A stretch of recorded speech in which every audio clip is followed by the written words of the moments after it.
ঋণগ্রস্ত ব্যক্তির উপর কি কোরবানি ওয়াজিব হয় না? নেশাব পরিমাণ সম্পদের মালিক যদি কোরবানির দিনগুলোতে সাময়িক ঋণগ্রস্ত থাকে, যা পরিশোধ করে দিলে তার কাছে প্রয়োজনের অতিরিক্ত নেশাব পরিমাণ সম্পদ বাকি থাকে না, তাহলে তার উপর কোরবানি ওয়াজিব হবে না। আর যদি ঋণ আদায় করে দিলেও নেশাব পরিমাণ সম্পদ বাকি থাকে, তাহলে তার উপর কোরবানি করা ওয়াজিব হবে। আর কোরবানি ওয়াজিব এমন ব্যক্তি যদি ঋণের টাকা দিয়ে কোরবানি করে, তাহলে কোরবানির ওয়াজিব আদায় হয়ে যায়।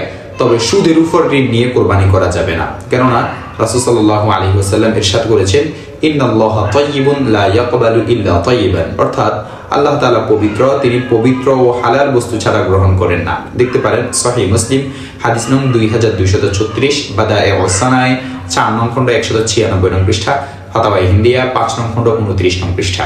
আরেকটি বিষয় হচ্ছে ঋণ দুই প্রকার। কিছু ঋণ আছে যেগুলোকে ইসলামী শরীয়ী পরিভাষায় বলা হয় দাইনে মুআজ্জাল, অর্থাৎ স্বল্পমেয়াদী ঋণ, অর্থাৎ যে ঋণ দ্রুত পরিশোধ করে দেওয়ার প্রেশার রয়েছে। যেমন কোনো পণ্য ক্রয় করেছে এবং তার মূল্য পরিশোধ করার জন্য প্রেশার দিচ্ছে বা প্রেশার রয়েছে, অথবা কারো কাছ থেকে টাকা ধার নিয়েছে, তা পরিশোধ করার প্রেশার রয়েছে। সেক্ষেত্রে এই ধরনের ঋণ দ্রুত পরিশোধ করার লক্ষ্যে কোরবানি না করে ঋণ পরিশোধ করতে হবে।